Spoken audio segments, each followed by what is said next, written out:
Hi everyone, my name is Mikhail Rodin, this is the Прошлое channel, which means the past, and Crossroads 2 project. We are doing it in collaboration with archaeologists Igor Chechushkov and Ivan Semyan. Today we will talk with Dr. Michael Waters, who has made invaluable contribution to the study of Clovis culture. Today we will study the origins of this culture, how and when people arrived on the American continent, and why Clovis flourished so quickly and faded so rapidly. Yeah, hi, I'm Michael Waters. I'm the director of the Center for the Study of the First Americans at Texas A&M University. And my background is such that I started working on archaeological sites when I was in high school. I went to the University of Arizona, started out in anthropology, but then soon switched to the geosciences. Had the good fortune to work as an undergraduate student at the Clovis site. And there I got to see what geologists and geoarchaeologists did, and vertebrate paleontologists and archaeologists and palynologists. And I was always interested in the peopling of the Americas. And I saw that really geology and understanding geochronology was so important. So I switched into the geosciences. So I've gotten my bachelor's degree and my MA and my PhD degree in geosciences from the University of Arizona, and graduating in 1983 with my PhD. And then since then, I started here at A&M, Texas A&M, around, and I think it was 1986, and I've been here ever since, and at the center. It is interesting that school archaeology exists in the U.S., as it does in Russia. Could you tell us more about how school children get involved in excavations? Oh yeah. I mean, it's high school students can get involved in archaeology. At least I can speak for the United States. Uh, a lot of times there are like state organizations like the Texas Archaeological Society. And what they do is they have an annual excavation somewhere that lasts a week. And so they'll go out and have a field school and excavate at an archaic site or Paleo-Indian or late prehistoric site every summer. And anyone of any age is invited to go. So you have everything from senior citizens to elementary school children. But it's a great way to get your start, working with these kinds of opportunities, because then it leads to you making contacts and with people. And there's always graduate students or somebody conducting an excavation that always needs an extra hand.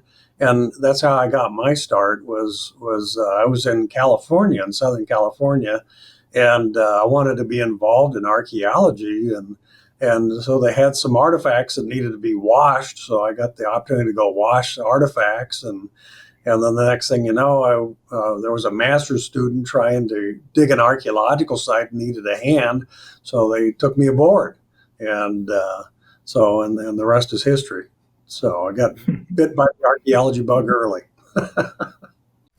What role do geoarchaeology and earth sciences play in understanding the colonization of America? Okay, geoarchaeology is the application of the methods and concepts of the geosciences to archaeological research questions, and so basically, when you think about geoarchaeology, we're interested in doing site stratigraphy, dating archaeological sites, understanding how archaeological sites, become buried, and how that archaeological record was created, and what kind of geological or natural processes affected the archaeological record. And then, finally putting this archaeological site or components into a landscape context. And this is so important because really, they didn't call themselves geoarchaeologists until recently, but archaeology has had a long history with geology. In that anytime there was an early archaeological site, then they would call in a geologist to help unravel the stratigraphy and also to date the archaeological site. And we see this at the very earliest. We see it with Charles Lyell and coming over in the 1860s into France and doing work. to establish the age of early humans in France. We see it with Kirk Bryan and Ernst Antevs back in the 20s and 30s, and even going into the 1940s, about working at archaeological sites and dating them, and going to the first Americans. Of course, you have the famous Folsom discovery in 1927. And what really helped the acceptance of that site was not only artifacts with extinct bison remains, but also the fact that the geologists came in and began working at the site and were able to provide an estimate of the age. And then again, same thing happened in Blackwater Draw when Clovis was discovered. And again, Ernst Antevs was a geologist, and at that time, 1934, they didn't have dating techniques, but he estimated the age of the site to be approximately 13,500 years old, which is pretty close. And but also worked out the complete stratigraphy of that archaeological site. So there's been this long history of archaeologists working with geologists, and thus came the emergence of geoarchaeology. And really, it's so fundamental to first Americans' research, because at the famous Folsom discovery that was in New Mexico, discovered in 1927, it set the standards for the acceptance of early sites. And that was, number one, you had to have clear artifacts, so that's an archaeological question. But number two, it has to be in a secure geological context, the realm of geoarchaeology. And thirdly, it has to be well dated by a reliable dating technique, and that's again the realm of geoarchaeology. How have geoarchaeological methods, including radiocarbon analysis, changed our understanding of the early stages of American settlement? Yeah, when I went through and got my degrees, the Clovis first model was reigning supreme. And that model was basically that the first people that came to the Americas were these hunter-gatherers who came from Northeast Asia, which is still true. They crossed over the Bering Land Bridge, again, still true. But then it's suggested that what happened was these people came through an ice-free corridor between the Cordilleran and the Laurentide ice sheets. And as soon as they entered the Americas, roughly around, they always estimated around 13,500 years ago, they dropped whatever technology they had, developed Clovis technology, which included lancelet spear points and blade cores, and then they quickly spread over the continent and eventually reached the southern tip of South America by 800 years ago. And as a bonus, killing the megafauna along the way. But, what's been happening slowly but surely is that model reigned supreme for, multiple decades. But there were always archaeological sites that challenged the Clovis first model. Now, most of them did not stand up to scientific scrutiny, Calico Hills amongst them, and many others. And that's what gave the pre-Clovis archaeological sites, or the sites dating older than Clovis, kind of a black eye. And at the same time, in the 70s and the 80s and whatnot, more and more Clovis sites were found and dated, and it became this pan-regional culture. And so this elegant model was developed. But there were always these nagging doubts and these sites.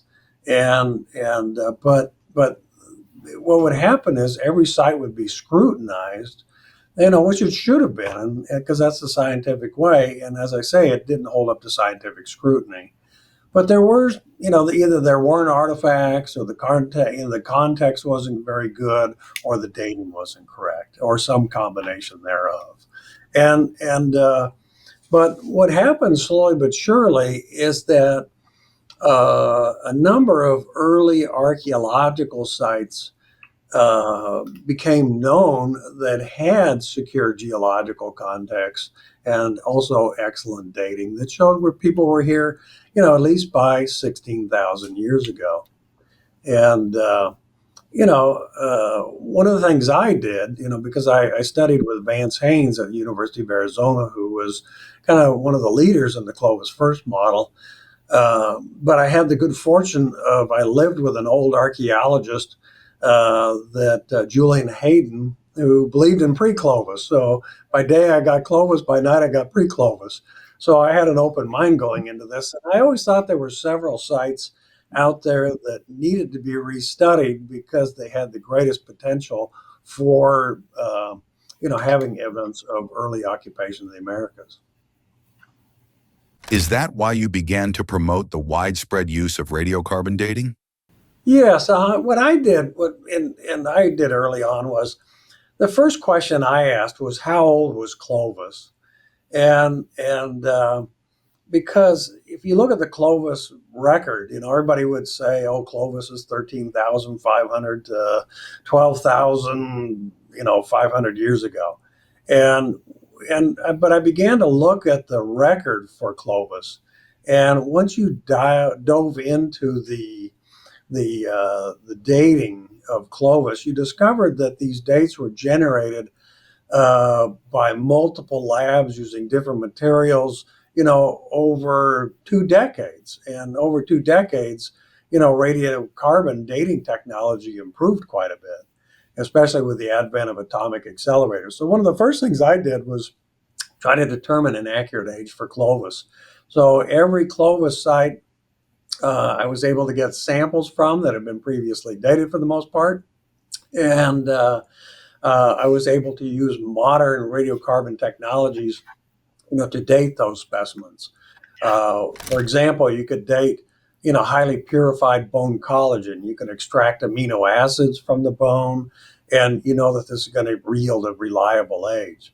And when I did this, it was rather surprising in that all the dates fell in a really tight 300-year time window from about 13,050 to about 12,750, calendar years before present, or Cal YRBP.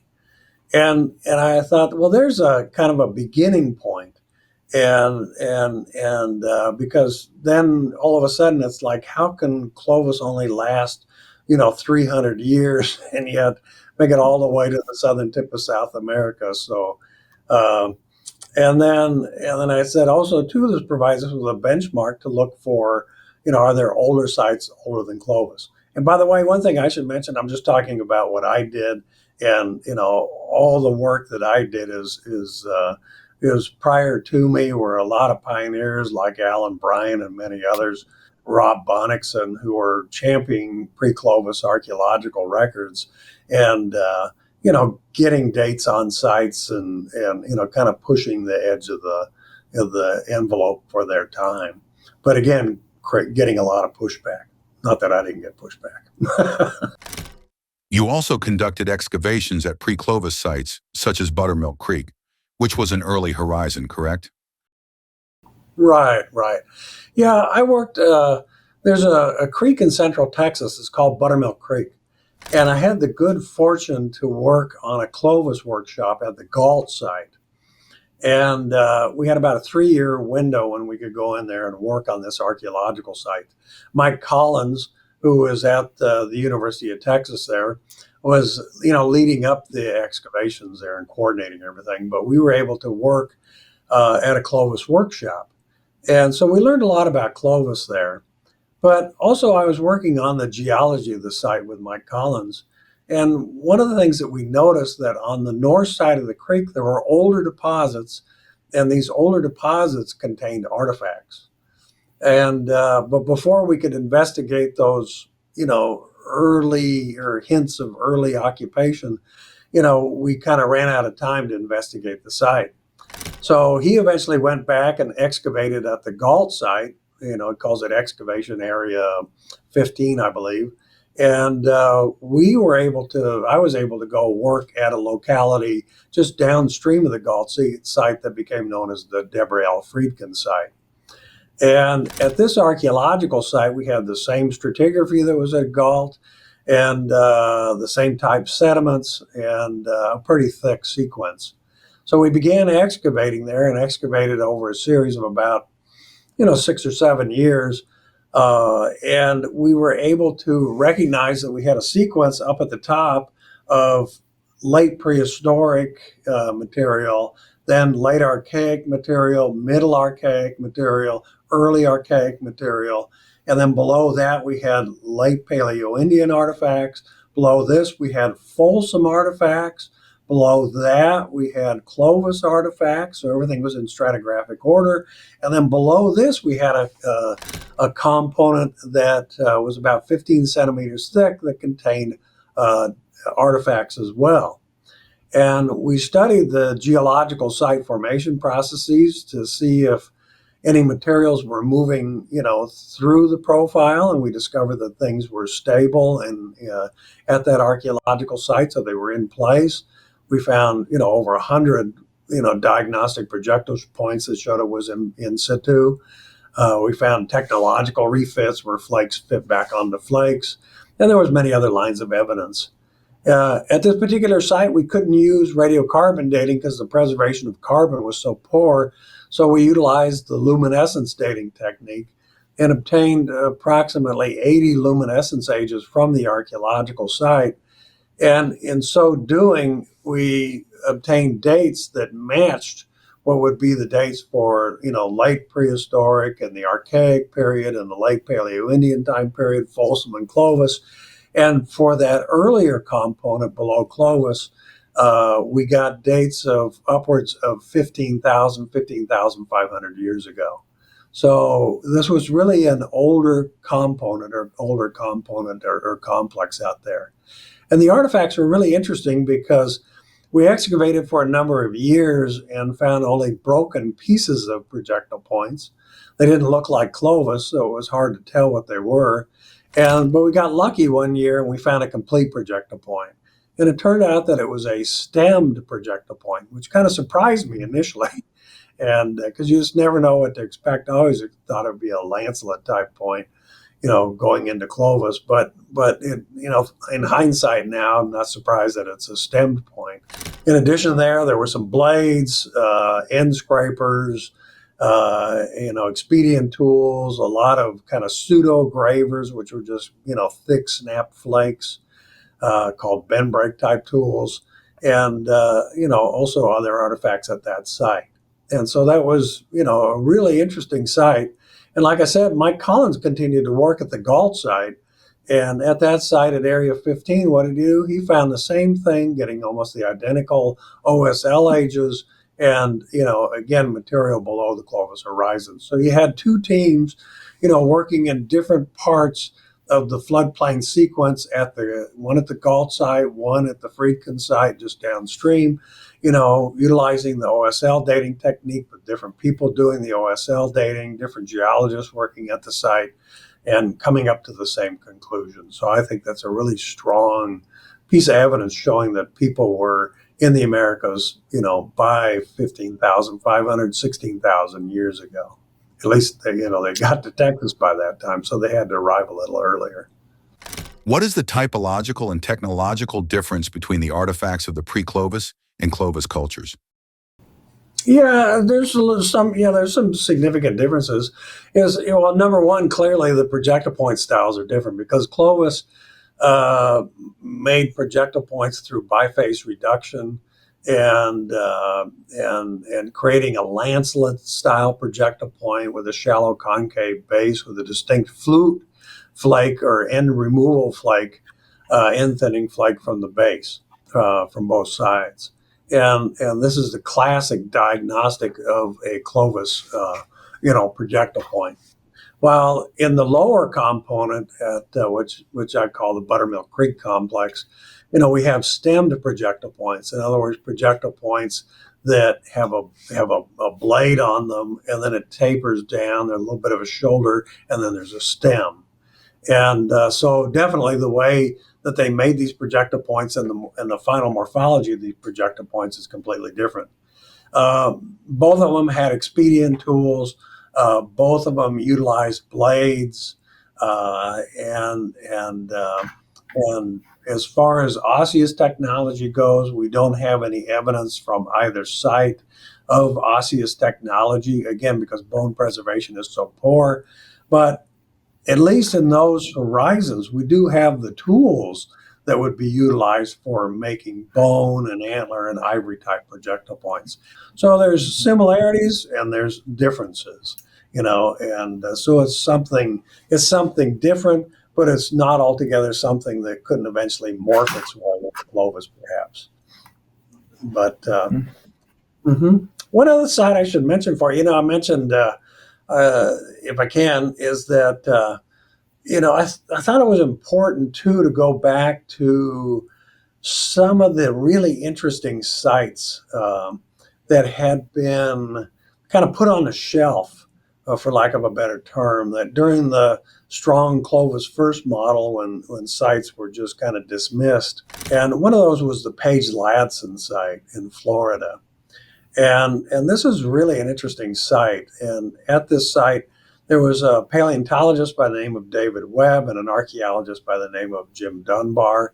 And they had excavated at this site and found evidence of artifacts in the lower horizon, that dated roughly to around 14,600 years ago.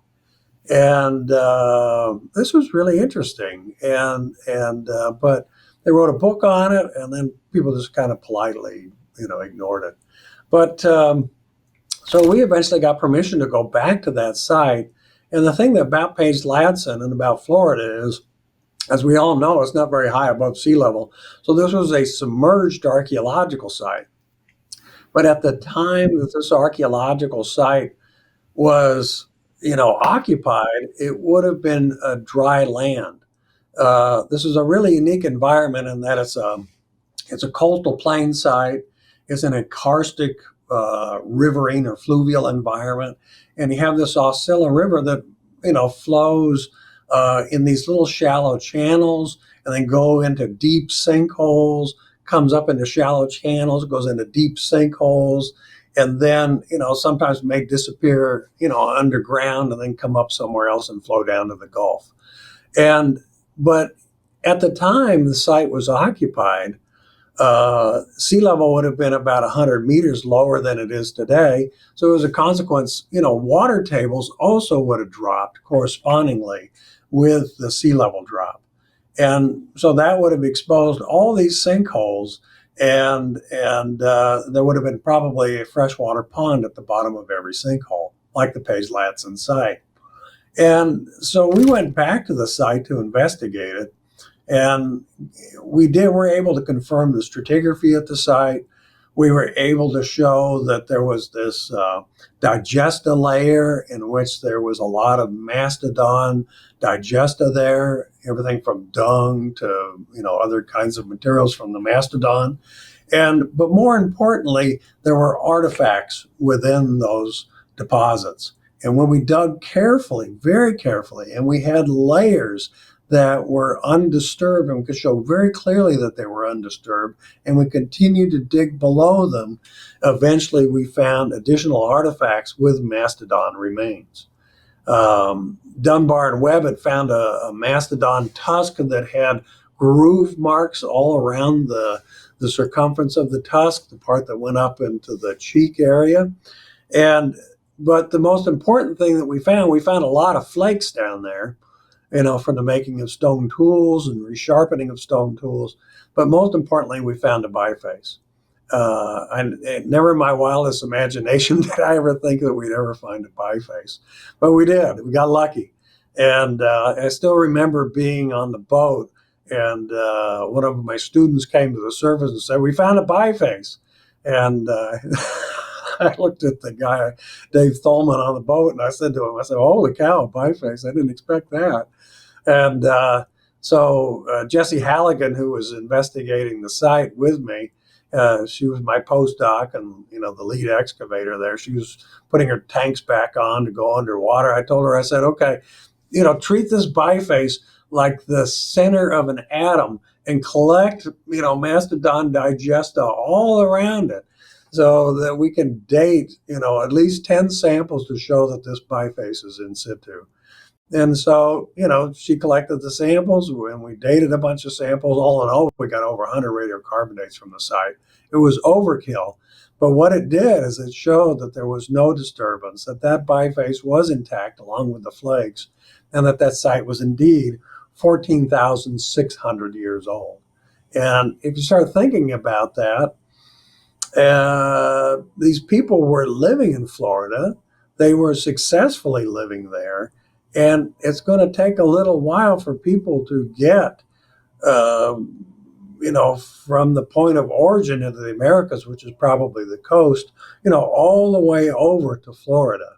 So it's an interesting archaeological site that, again, one of those sites, that was discovered in the past. You can go back and learn from these sites. Not every site I ever investigated panned out, but that one did in a big way. So It seems that the settlement of America took place in a relatively short period of time. How was this possible and why did it happen? yeah, the evidence that we have is, I think, there's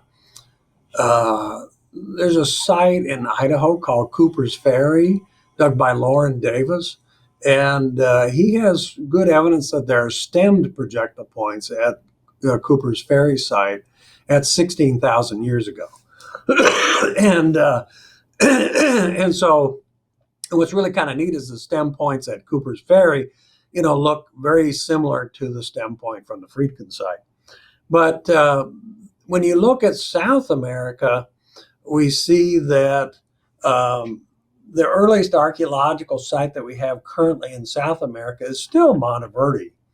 And the Monteverde site dates to around 14,200, 14,400 years ago. And that was dug by and presented by Tom Dillahay. One of the first pre-Clovis sites to really stand up to enormous scientific scrutiny, I'll put it that way. But so, we probably have people in North America by 16,000 years ago. And it appears as though it's taking time for people to get down to the south.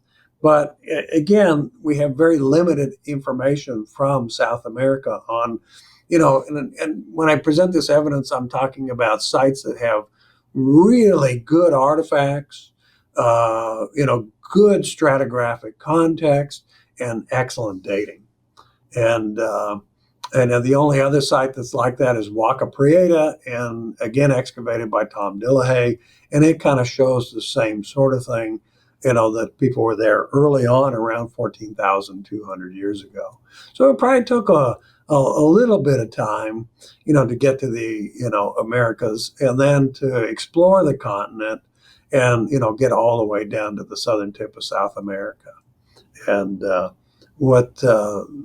and this is the last great movement of humankind, Homo sapiens sapiens, into the last unoccupied continent. As far as we know, the initial population of settlers was quite small, and all modern Native Americans are descended from this group. What do modern DNA studies say about this? Right, and that's one of the important things to realize is that when we're talking about the pre-Clovis evidence, and we're talking about Clovis, and we're talking about Folsom and later Paleo-Indian cultures, they're all genetically related to one another. Okay, in other words, like you had stated, there's a single founding Native American group that comes over and gives rise to all living Native Americans, indigenous people living in North and South America. We've learned the population history of the first Americans through genetic studies, and it's a fascinating story. The genetic story started with looking at mitochondrial haplogroups, and has quickly evolved into, with technological advances in genetics, to looking at the genomic level. In other words, looking at the nuclear DNA of individuals. I was involved in a project to date and also do the genome of the Anzac individual in Montana. And the Anzac individual is the only known Clovis burial in North America. It was found in Montana, and that was the burial of a child, a boy that was about 2 years old, perhaps. But that particular individual was almost a Rosetta Stone for modern genetic studies in Native American populations, and really fascinating thing. But I'll give you kind of his story related to, what we now know from many genomes that have been done on both living populations as well as ancient populations.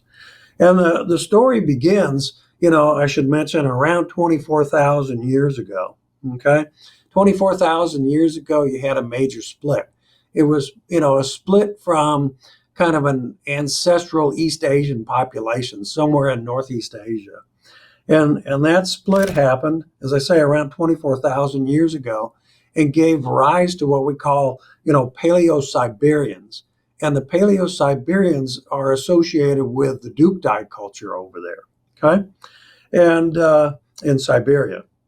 Now, both populations, this ancestral, Native American population that broke off, continued to receive gene flow, through about 21,000 years ago, from what we call northern Siberians or northern ancient Siberians.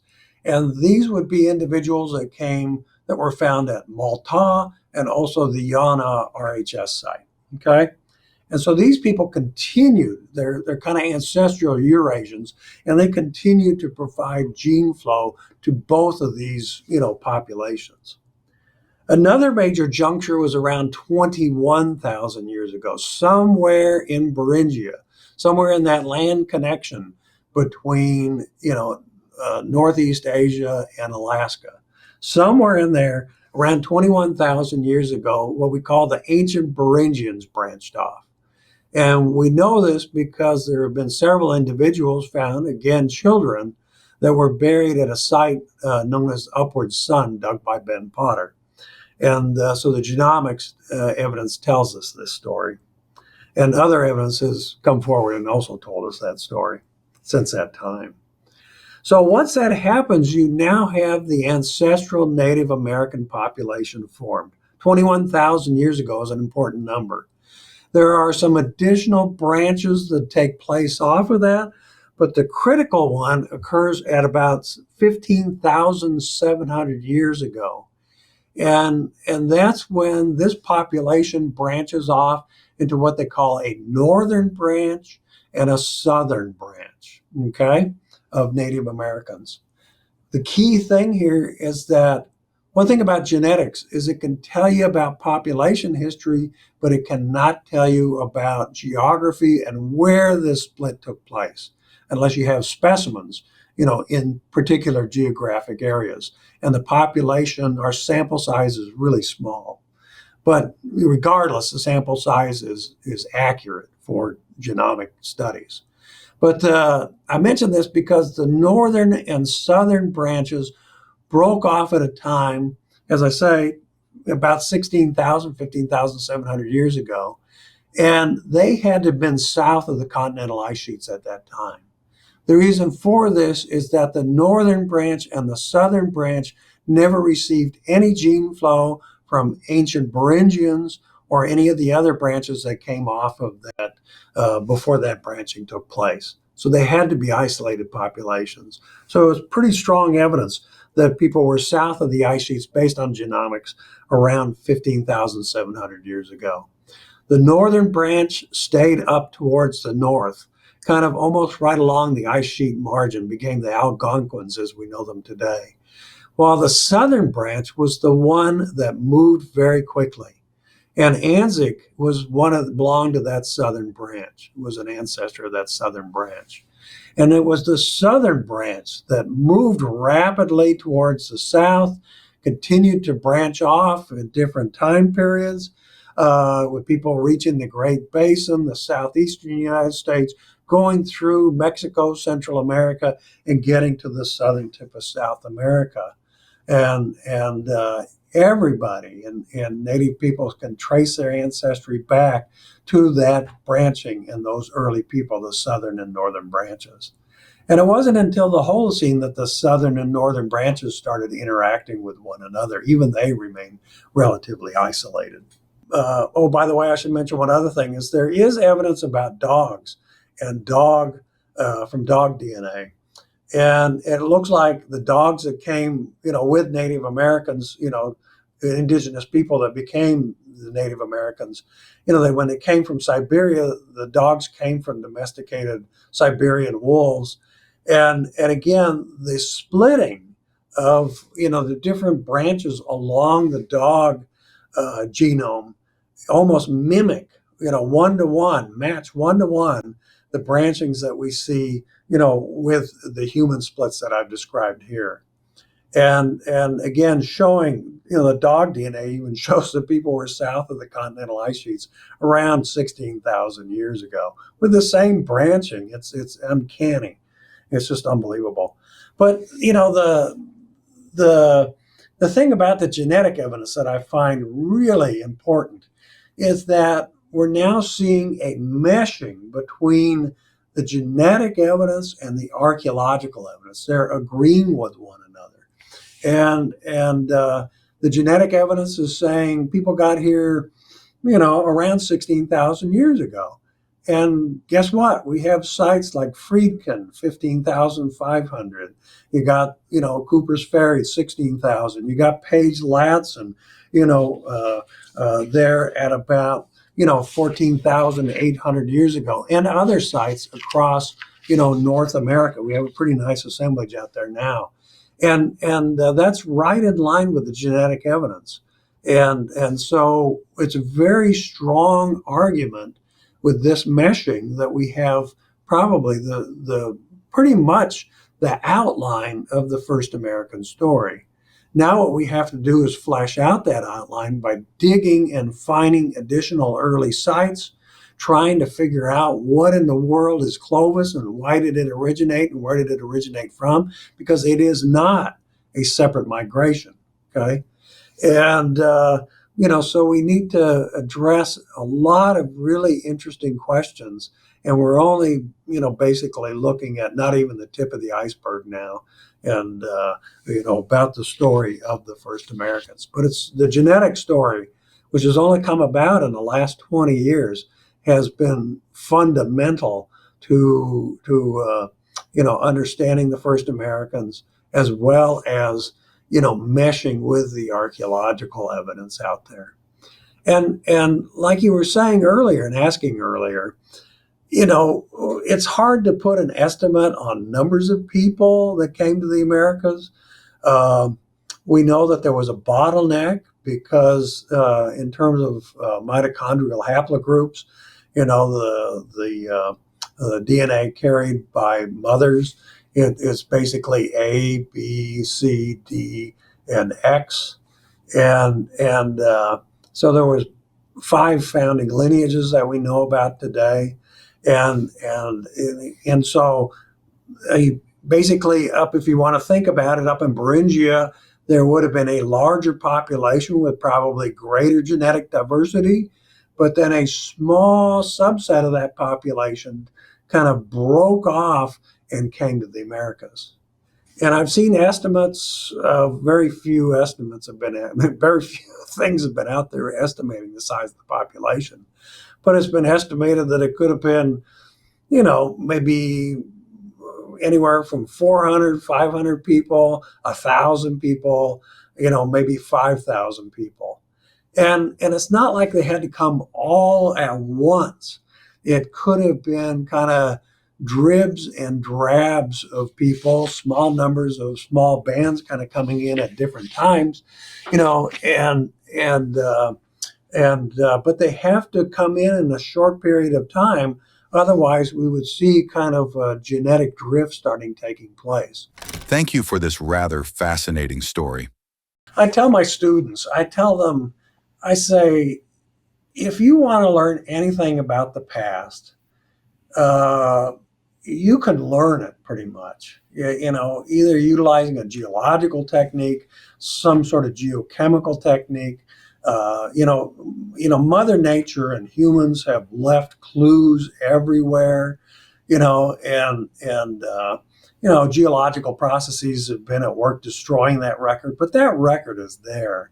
And you just have to be clever enough to and understand, methods that you can use, and methods we can't even imagine today that will be available 10, 20, 50 years from now, to unravel everything from climate history to landscape change to dating to more about the genetics of these early people and population history and probably population numbers. That's why I say we're just at the kind of the tip of the iceberg right now. Exactly. You mentioned that the reasons for the emergence of the Clovis culture are unclear. What explanations exist, and why did material culture take such an unusual form? Yeah, that's a good question. We have to, now that we understand that Clovis were not the first people to come to the Americas, we have to start thinking about, well, what in the world is Clovis? There's still some holdouts to this day that are trying to still, make Clovis older than it is, but there's no evidence for it. But we have to now knowing that there are pre-Clovis people here, and we now know from genetics that there is this genetic continuity from the first people all the way to Clovis. That means all these pre-Clovis people that were here and the technologies they had eventually somewhere gave rise to Clovis. It wasn't something that was brought in. It was something that was invented here in North America, south of the continental ice sheets. And we know from radiocarbon dating and from the solid evidence that we have from radiocarbon dating that this technology originated sometime around 13,050, maybe 13,100 years ago. What is the technology? Clovis is characterized by three basic technologies. There's biface technology, in which you work a cobble of very fine-grained material. Let's say it's chert, it's flint, it's obsidian, and you work it down bifacially. And what you're trying to do is you're trying to make a long biface, which is fairly narrow and also thin and flat.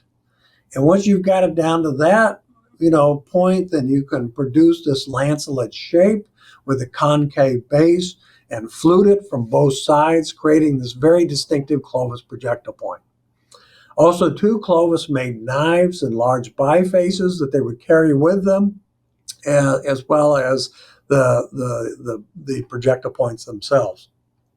The projectile point is truly the hallmark of Clovis and the way that we recognize Clovis. In addition to that, Clovis had what we call blade technology, and they would produce both conical cores as well as kind of large wedge-shaped cores, not wedge-shaped in the sense of microblade wedge-shaped cores, but large wedge-shaped cores, about the size of a brick. And then from the front end of the brick, the edge of the brick, the end, the short end, they would prepare a platform and drive off long, slender flakes that are twice as long as they are wide and produce these, what we call blades.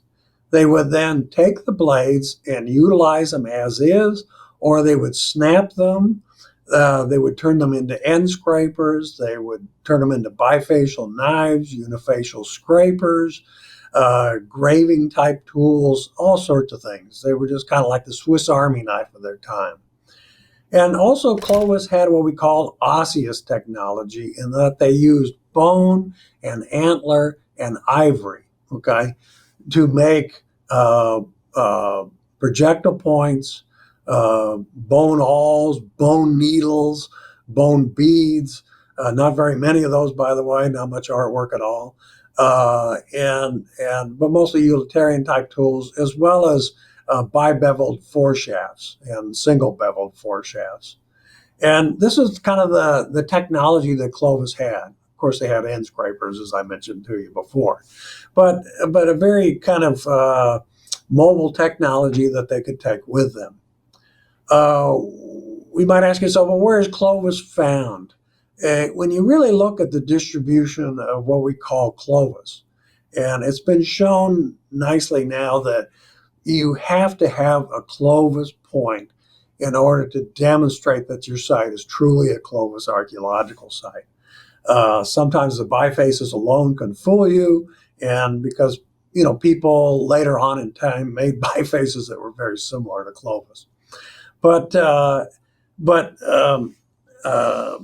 when you look at Clovis projectile points. Where we find them is they're all south of Canada, so pretty much south of the continental ice sheets. And the highest densities occur in the eastern part of the United States. Moderate densities of Clovis material in the plains and central portion of the United States. And then once you get to the Rocky Mountains and you go west, you find low densities of Clovis material. And as you move south, you find Clovis extending into northern Mexico. But once you get past, the Valley of Mexico, you don't find much Clovis material. Sure, there's some fluted material down there, but it's probably later. And currently it's in poor context. And interesting to note that in the entire Valley of Mexico, not a single Clovis projectile point has ever been found.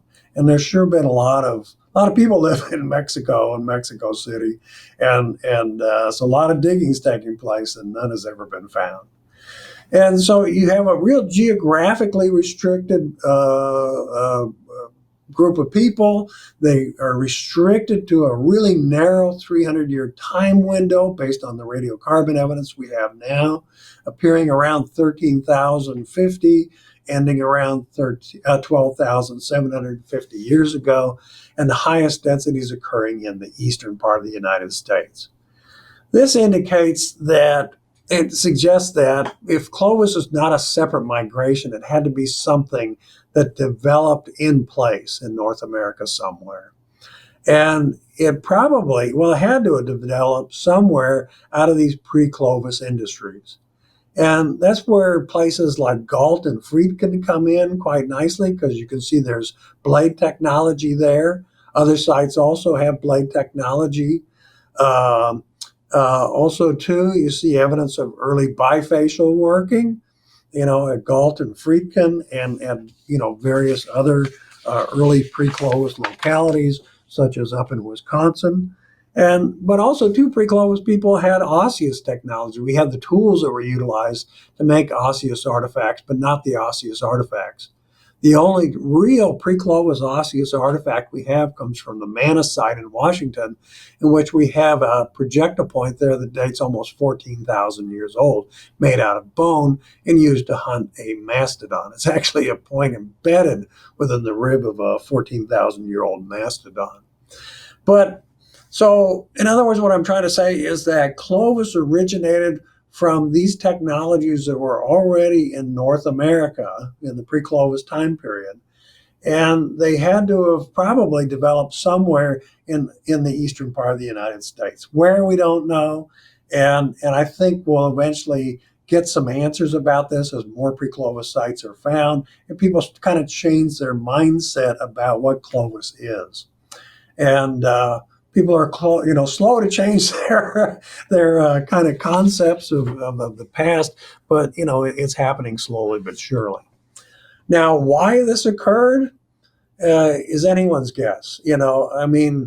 What I find interesting is that during the pre-Clovis time period and going into the Clovis time period, what was happening?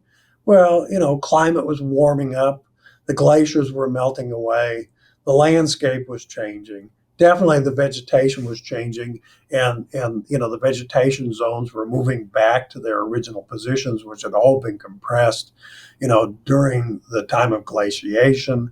You have sea level rising, and one of the things that's happening is the large megafauna that existed in North America starting to become extinct. And we don't have a really good handle on the age of extinction, but recent work, radiocarbon dating, that's been done at the La Brea tar pits, headed up by a group of paleontologists, and I was part of that study too, kind of clearly show at Rancho La Brea in Southern California that animals such as, the horse and the sloth and the camel and the saber-toothed cat and the dire wolf and the American lion were all extinct by approximately 13,000 years ago. This is 100 years before the start of the Younger Dryas. And that's roughly about the time period of when Clovis appears on the landscape. And so it makes you wonder if Clovis technology wasn't invented to perhaps, hunt the last of the megafauna. And because the last of the megafauna that would have been present, the last animals to go extinct, would have been the proboscideans.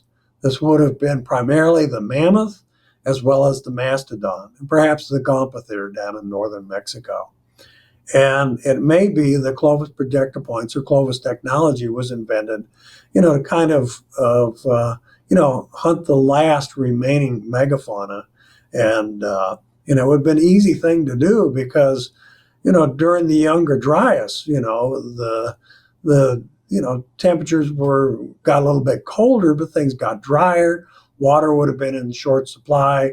And so it'd been easy to kind of go from one watering hole to the next, following game trails, to attack these animals. And we see with Clovis, there are a lot of kill sites. There's about a dozen Clovis kill sites across North America where, clearly these animals were hunted by, Clovis hunters. And finally, when the mammoth becomes extinct, which would be roughly around 12,700 years ago, 12,750 years ago, we have pretty good evidence of that, that's when you see a shift in Clovis. People move to hunting bison. And we see this at the Jake Bluff site, but we also see it at a few other sites in Arizona and elsewhere.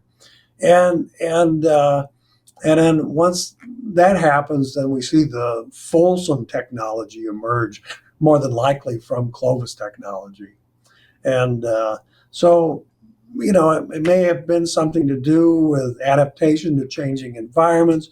Could have been something to do with the last of the megafauna and developing this technology, which clearly was made in a very prescribed way that may indicate something, greater than just functionality, and probably had a lot of ritualistic significance that we will never know about. So that's kind of the, in a nutshell, about Clovis. But that's the $64,000 question, as they used to say.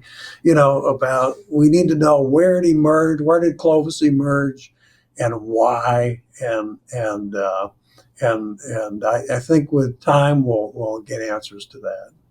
If we compare the Clovis culture with contemporary sites in the Urals and Siberia, we see that their industry is quite wasteful. Could the emergence of Clovis be linked to an abundance of raw materials? Yeah, it could be related to the abundance of material. Like in Siberia, you see like the Duktai and, earlier, groups, they made microblades and inset technology. And that might have been the great technology for their environments, because they were probably dealing with more forested terrains. But with Clovis, Clovis people were just excellent kind of prospectors for the finest quality material. And we had the good fortune of working on a workshop at the Galt site, a Clovis workshop. And there at the Galt site, it's up on the Edwards Plateau, and there's the Edwards limestone. And there are seams and nodules of Edwards chert. And it's just a fine material for flaking and stone work, stone tool making. And what's really interesting is that once people found that material, they stayed there forever, like a Galton Friedkin, or came back periodically. But Clovis people found other chert sources and flint sources, and anywhere these sources are, you see great workshops. And it's at these workshops, like at Galt, that they would, work a nodule that was the size of a basketball down to the size of a Clovis projector point. So you're absolutely right. It was a very wasteful technology, but they went through this process to create this technology. Sometimes you'll find Clovis projector points made on blades or large, large flakes, but most of it is bifacial reduction technology. And at that Clovis workshop, we must have had 500,000 pieces of debitage, and as opposed to I think we had about 100 bifaces that we found there, and but yeah, you're right. It's an absolutely wasteful technology, and it's like chopping down a tree to make a toothpick in a way. And let me just briefly mention something about that, if we got a few seconds.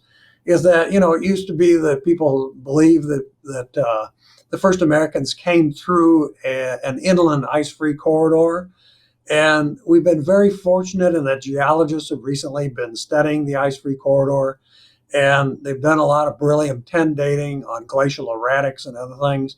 And they basically were able to show that the corridor, began to open up around 14,000 years ago, but it wasn't passable until about 13,200 years ago. And that's because large proglacial lakes would form in there. And we also see that Lake Agassiz was draining out of there starting around 13,400 years ago. Genetic evidence shows us that bison were moving through the corridor and that the corridor actually was viable and had biological resources by about 13,200, 13,400 years ago. And so that would have been the earliest that people probably could have moved through the corridor. That doesn't mesh very well with, the pre-Clovis evidence. So where did they come from, or how did they get to the south? It's looking more and more likely that they came along the coast. That's the only other alternative. And again, we're very fortunate in that geologists have started to pay attention to the coast, looking at the recession of the Cordilleran ice sheet. And what they're finding now is they're finding good evidence from coring, as well as, again, beryllium-10 dating on bedrock, as well as glacial erratics and whatnot, that the coastal corridor was starting to emerge around 17,000 years ago. And again, by about 16,000 years ago, that coastal corridor was open. There would have been enough dry land, and there would have been vegetation on it. We see bears moving in. We see bears, getting sea mammals and dragging them back to caves at 16,000 years ago. So if bears can live there, humans could live there. And there are people looking for that early archaeological evidence along the coast, especially down in British Columbia. And hopefully one of these days they're going to hit the jackpot and they'll find a really early archaeological site. So I think the first people that came here somehow traveled along the coast, likely in boats, maybe some of it on foot, but definitely had to have boats to get across certain areas, and abundant biological resources by 16,000 years ago. It's magic numbers, 16,000 years ago. We got sites that are 16,000 years ago. Genetic evidence is pointing at 16,000, and now we've got the coastal corridor also saying 16,000 years ago. It's really interesting to see all of these data sets that are geological, archaeological, genetic, environmental, extinctions, all kind of coming together. Can we say that the colonization of America was a kind of celebration of life for the first Americans who encountered an incredible abundance of resources? When they entered the Americas, no human had ever stepped onto the continent. And they probably first came into the Americas somewhere along the Washington coast. And the inland corridor, or the corridor into the Americas, into the inland, would have been along the Columbia River. And so they had a steep learning curve. Number one, they had to learn how to hunt these animals. But these animals may have initially been, not recognizing humans as predators, and may have been a little easier to hunt. But people had to learn how to hunt these animals. They'd run into, obviously, Proboscideans before up to the north, so they had some knowledge of this. And but they also had sea animals that they could go after. And but also, too, as they entered the new world, they had to also, as they went from one environment to the next, they had to, what plants can we eat? Which plants are poisonous? Which mushrooms are poisonous? Which ones can we eat? What plants are medicinal? How do we find out they're medicinal? All this had to be learned in this new land. And as they moved from, north to south and west to east. They encountered different environments, from forests to deserts to grasslands, to the Gulf Coast, and each one of these was a different environment that they had to learn. They had to find the church sources to make tools. And but as like I said, they were great prospectors. They probably saw the cobbles in the streams and were able to then follow that up to the source areas to make their tools. But at that time, they were creating the first trails, through the Americas, and I've often thought that people came along the coast because and that's what allowed them to move rapidly, moving along the coast, because then you could find other people. But if you immediately went inland, which I'm sure some people did, as soon as you went inland, if you went north, south, east, you would never find anyone ever again, because it would just be, a brave new world out there that you were exploring for the very first time. So these must have been pretty rugged, people, exploring this great continent. So.